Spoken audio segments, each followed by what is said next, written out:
Good morning student. आज का हमारा टॉपिक है goods and service tax.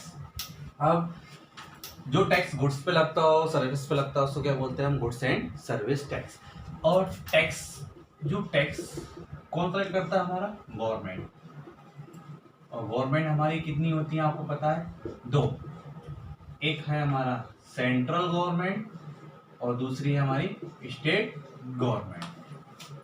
For example पे फॉर मोदी जी जो है वो सेंट्रल में, और स्टेट गवर्नमेंट में जो हमारे जो सीएम है वो शिवराज सिंह चौहान, वो स्टेट गवर्नमेंट। तो ये जो टैक्सेस होते हैं वो दो गवर्नमेंट लेती है, एक तो गवर्नमेंट हमारे सेंट्रल और एक स्टेट। तो जो टैक्स होते हैं तो ये भी हमारे दो तरीके के होंगे टैक्सेस। एक होगा हमारा डायरेक्ट और एक होगा हमारा इनडायरेक्ट टैक्स। एक डायरेक्ट टैक्स है और एक हमारा इनडायरेक्ट टैक्स है।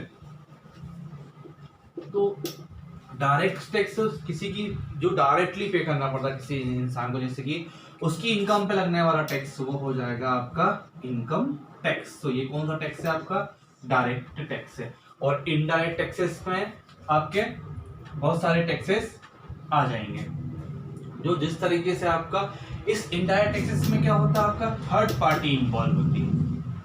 थर्ड पार्टी तो डायरेक्ट पेमेंट नहीं करते। कौन? इस थर्ड पार्टी के थ्रू इसका पेमेंट होता है। जैसे आपने मार्केट में कोई प्रोडक्ट खरीदा, उसमें आपके एमआरपी पे जो आपने उसको पैसे दिए, उस पे लिखा रहता है इंक्लूसिव ऑल टैक्सेस। तो आपने उस साथ में उसका टैक्स का अमाउंट भी दिया, तो वो किस कैटेगरी में आएगा? आपका इनडायरेक्ट टैक्स।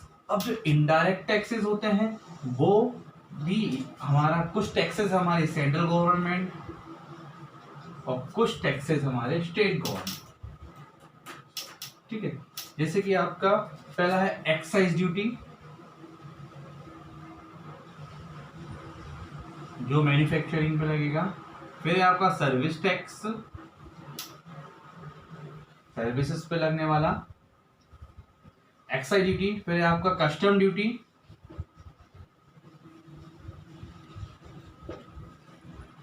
फिर आपकी इंपोर्ट ड्यूटी।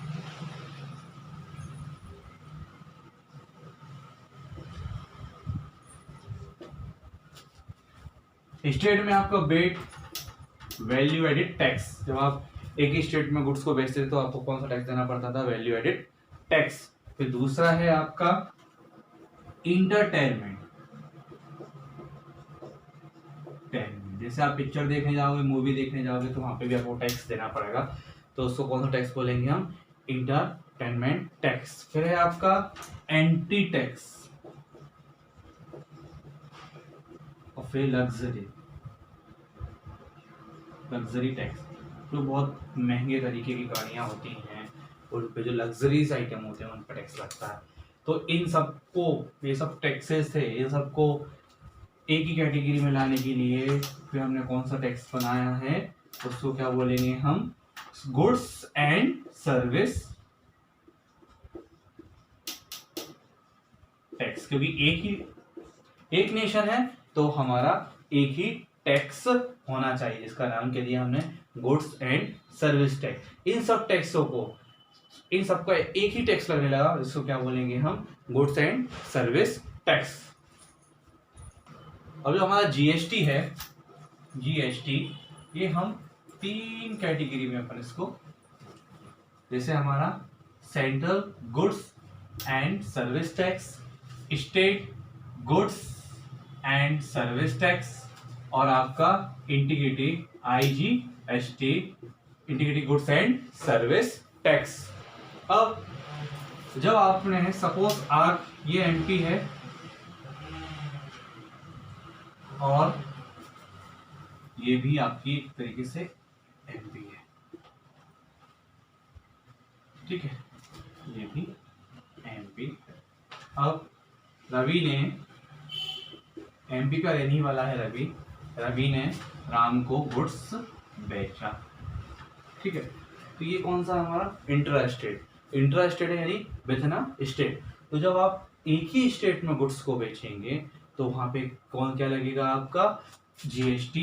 तो वो जीएसटी जो लगेगा वो आपको दो भागों में देना होगा, जैसे कि central goods and service tax और state goods and service tax. जो रेट इसकी रहेगी वही रेट आपकी central goods and service tax की रहेगी। जैसे सपोज 9% ये है तो 9% ये भी रहेगा, तो टोटल क्या हो जाएगा ये आपका 18%। अब ये एमपी का है, इसने दूसरी स्टेट में भेज दिया, जैसे कि राजस्थान में गोपाल को माल बेचा, तो इसके लिए कौन सा टैक्स लगेगा, इंट्री ड्यूटी, क्योंकि इंटर स्टेट सेल है। अगर सेम स्टेट में है तो क्या जीएसटी को दो भागों में ले लेंगे हम, एक सीजीएसटी और एक एचजीएसटी। जो एचजीएसटी की जो टैक्स की स्लैब रहेगी वही हमारी सीजीएसटी में रहेगी, और अगर हम हमारी दूसरी स्टेट में भेजते हैं तो वहाँ का जो पूरा अमाउंट है तो वहाँ पे हम टैक्स को डिवाइड नहीं करेंगे दो कैटेगरी में, वहाँ पे पूरा का पूरा जो सपोज 80% ले रहे हैं तो पूरा का पूरा 80% आपका टैक्स लग जाएगा। तो अगर सेम स्टेट में भेजेंगे तो टैक्स को दो तरीके से डिवाइड करेंगे, central goods and service tax और state goods and service tax, और स्लैब भी कैसी रहेगी इनकी, सेम रहेगी। जो हमारा गुड्स एंड सर्विस टैक्सेस है वो हमारा कौन सा टैक्सेस है, इनडायरेक्ट नेचर का टैक्स है। कौन सा नेचर का टैक्स है, इनडायरेक्ट नेचर का। सपोज मोहन सोल्ड गुड्स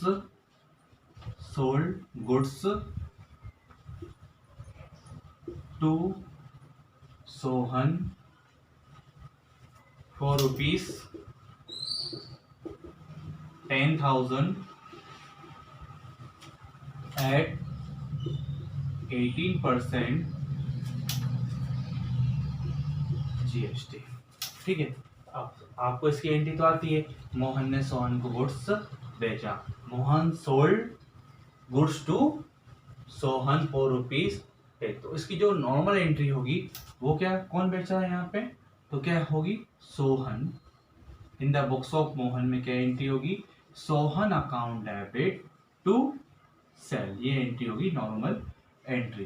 तो सपोज अगर हम नॉर्मल एंट्री करते तो ये करते, ठीक है, लेकिन अब इसमें जीएसटी तो हम ये मानेंगे ये कौन सी है आपका, विथिन स्टेट।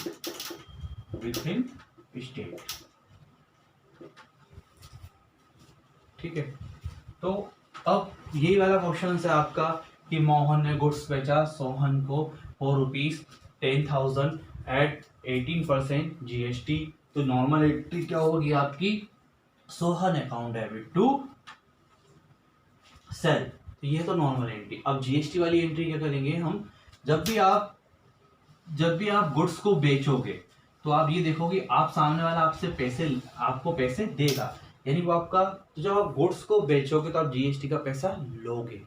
तो क्या करोगे आप, यहाँ पे क्या एंट्री करते, फिर हम यहाँ पे एंट्री करते सोहन सोहन के साथ सोहन सोता तो हम अकाउंट लगा रहे थे, तो सोहन डेबिट टू सेल। ठीक है, अब यहाँ पे आप लिख सकते हो आउटपुट CGST और टू आउटपुट SGST। ठीक है, अब अमाउंट कैसे मेंशन करेंगे, कितने का गुड्स था हमारा, 10,000 का, इस 10,000 पे कितना परसेंट निकालना था आपको, 18%। तो 18% जो निकालोगे वो आएगा आपका 1,800 रुपए, और 1,800 रुपए जो भी आएगा उसमें क्या करोगे आप, आधा आधा, तो ये 900 रुपए और 900 रुपए, तो 900 रुपए हो जाएंगे आपके ये जो central goods and service tax है, और ये हो जाएगा state goods and service tax, और सेल की आपकी 10,000।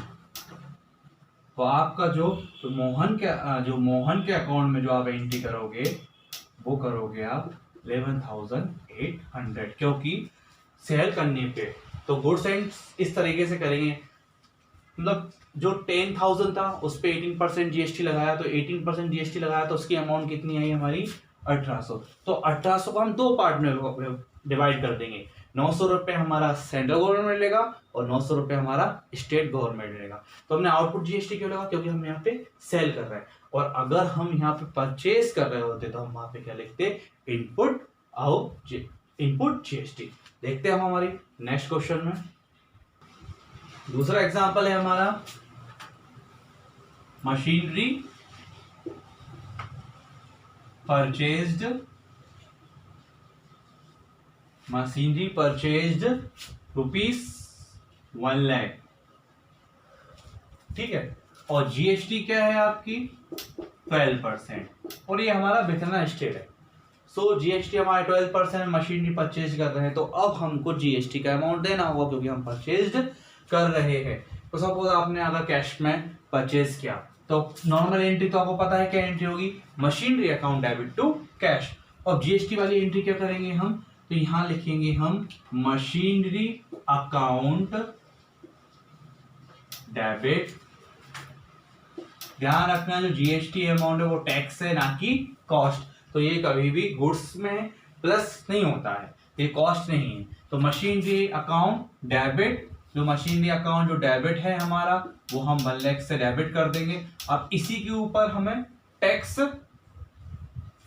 आपने टैक्स देना है, तो आप लिखोगे यहाँ पे इनपुट, क्या लिखेंगे आप, इनपुट जीएसटी और इनपुट जीएसटी। तो यहाँ पे अकाउंट, ये भी अकाउंट है, ये आपका डेबिट, ये आपका डेबिट। अब 1,00,000 का 12% कितना होगा, 12,000। 1,00,000 का 12% कितना होगा, 12,000। उस 12,000 में से 6,000 तो आपका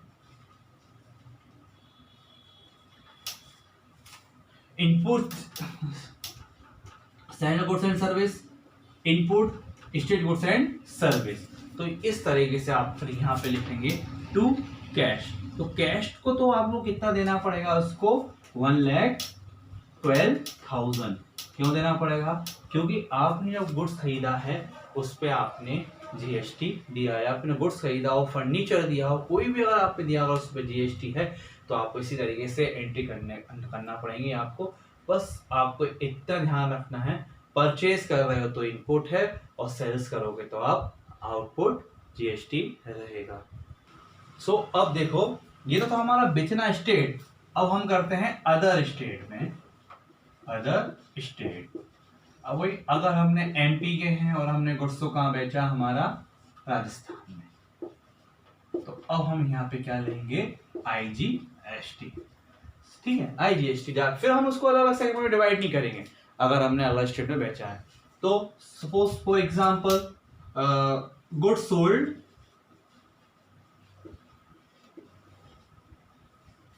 ₹1,00,000, गुड्स सोल्ड ₹1,00,000, ठीक है। अब यहाँ पे जो जीएसटी की रेट है वह है आपकी 5%, और जो ट्रांजेक्शन किया आपने वो अदर स्टेट है, मतलब इंटर स्टेट ट्रांजेक्शन है।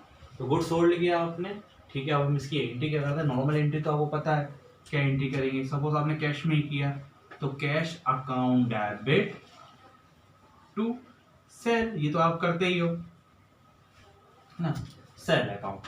अब चूंकि यहाँ पे क्या दूसरे स्टेट में बेचा है तो एक ही वर्ड आएगा आपका टू आउटपुट आईजीएसटी, या फिर आप इसको आईजीएसटी के नाम से भी डायरेक्ट लिख सकते हैं। तो टू आउटपुट आईजीएसटी।